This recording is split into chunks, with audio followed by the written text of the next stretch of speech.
हा सीडीआर नेमका आला कुठून याचीही चौकशी राज्य सरकार निश्चितपणे करेल. अशा प्रकारचे सीडीआर बाहेर जातात कसे, का कोणी देतंय जाणीवपूर्वक, किंवा कोणाला अशा प्रकारचं टार्गेट किंवा लक्ष केलं जातं का? त्यांच्याकडे सीडीआर जर पोचला असता तर सीडीआरची पूर्ण कॉपी आली असती. दमानिया, तुमची माहिती जर इतकी वेगवान असेल, SIT पेक्षा वेगवान, तर तेजस्वी सातपुते काही कामच करत नाहीत असा याचा अर्थ होतो. मग सातपुतेंना काढून तुम्हालाच SIT प्रमुख करावं का? भोंदू अशोक खरात प्रकरणानं राज्याचं राजकारण चांगलंच तापलंय.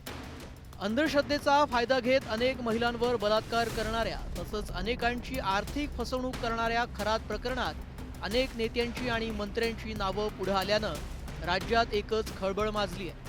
या प्रकरणी सामाजिक कार्यकर्त्या अंजली दमानिया यांनी CDR अहवालाचा हवाला देत मोठे दावे केले.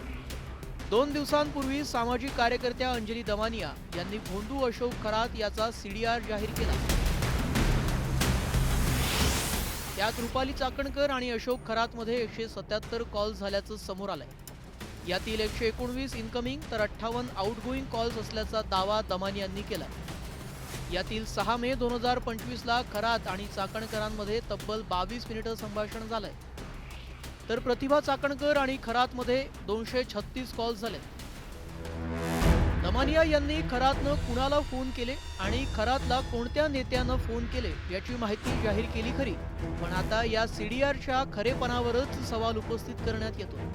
दमानिया यांना हा CDR कोणी दिला, त्याची सत्यता काय, असा सवाल विरोधकांकडून करण्यात येत होता. आता यामध्ये राष्ट्रवादी काँग्रेसचे प्रवक्ते सूरज चव्हाण यांनी सुद्धा उडी घेतली आहे. त्यांनी ट्विटरवरून अंजली दमानिया यांना डिवचलं. कुठलं AI ॲप लोकांचे कॉल डिटेल्स काढून देतं याबद्दल महाराष्ट्राला माहिती द्यावी. एका अज्ञात व्यक्तीनं पाठवलेल्या माहितीवर तुम्ही इतका पटकन कसा विश्वास ठेवला? ती व्हेरीफाय केली का? आणि केली असेल तर कशी केली? त्यासाठी काय प्रक्रिया करावी लागली? उद्या त्या अज्ञात व्यक्तीचा शोध राज्याच्या गृह विभागाने घेतला आणि ती माहिती खोटी निघाली तर त्याची जबाबदारी तुम्ही घेणार का? तुम्ही सांगितल्याप्रमाणे तुम्ही ती माहिती माननीय मुख्यमंत्री आणि तेजस्वी सातपुते यांना दिली. राज्याचा गृह विभाग पोलीस महासंचालकांआधी किंवा गृहमंत्र्यांआधी तुम्हाला रिपोर्ट करताय का? कुणाचा राजकीय बळी घेण्याचा प्रयत्न करताय? सूरज चव्हाण यांच्या आधी ठाकरेंच्या शिवसेनेचे संजय राऊत आणि सुषमा अंधारे यांनीही दमानिया यांनी जाहीर केलेल्या CDRवर प्रश्नचिन्ह उपस्थित केले होते. दमानिया, ती कोण व्यक्ती आहे ज्याने तुम्हाला इतके महत्त्वाचे कॉल डिटेल दिले आणि इतकी महत्त्वाची माहिती देणारा माणूस तुम्हाला माहितीच नाही, किंवा अनोळखी माणसाच्या माहितीवर तुम्ही इतक्या चटकन विश्वास ठेवला की दे धडाम तुम्ही लगेचच माहिती प्रसारित केली? किंवा ते कोणतं ॲप आहे की ज्या ॲपमध्ये माहिती टाकल्यानंतर कुणाचे किती कॉल आहेत, आउटगोईंग किती, इनकमिंग किती, ड्युरेशन किती, हेही कळतं? क्लॉड नावाचं अँथ्रॉपिक कंपनीचं एक सॉफ्टवेअर आहे. आता हजारो नंबरमधनं एकनाथ शिंदे, मिलिंद नार्वेकर, शेलार, चंद्रकांत पाटील यांचे नंबर शोधणं खूप कठीण आहे, कारण ती हजारो नंबर्स आहेत. तर ते सॉफ्टवेअर घेऊन मी या क्लॉडवर टाकलं, तो CDR टाकला आणि जर मी त्याच्यात एकनाथ शिंदेचा नंबर टाकला तर त्या शिंदेच्या नंबरवरनं किती इनकमिंग आले, किती आउटगोईंग आले हे देखील कळतं.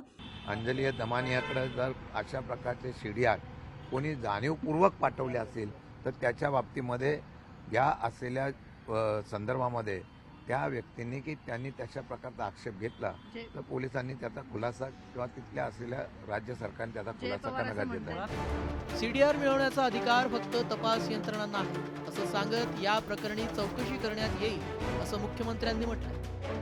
की अशा प्रकारचा CDR हा प्राप्त करून घेण्याचा कोणालाही अधिकार नाही. तो फक्त या ठिकाणी जी काही जांच एजन्सी आहे, जे तपास करतायत त्यांनाच तो अधिकार आहे. त्यामुळे असा हा CDR कशा पद्धतीनं लीक झाला, तो कोणी लीक केला, या संदर्भातली चौकशी राज्य सरकार करेल. CDR मिळवण्याचा अधिकार कुणाला? सामान्य व्यक्ती कुणाचाही वैयक्तिक CDR काढू शकत नाही. केवळ पोलीस आणि अधिकृत तपास यंत्रणा CDR मिळवू शकतात. पोलीस अधीक्षक किंवा त्यांच्याहून उच्च दर्जाच्या अधिकाऱ्यांच्या परवानगीनेच टेलिकॉम कंपन्यांकडे CDRची मागणी केली जाते. एखाद्या गुन्ह्याचा तपास करताना FIR क्रमांक आणि प्रकरणाशी संबंधित माहिती देऊन टेलिकॉम ऑपरेटरला विनंती पाठवली जाते. तसंच विशेष प्रकरणांमध्ये न्यायालयाच्या आदेशानुसार CDR पुरावा म्हणून सादर करण्यासाठी मिळवला जातो. महत्त्वाचे म्हणजे कोणाचाही वैयक्तिक डेटा त्यांच्या संमतीशिवाय काढणं हा कायदेशीर गुन्हा मानला जातो. CDR ही अत्यंत संवेदनशील आणि गोपनीय माहिती असते.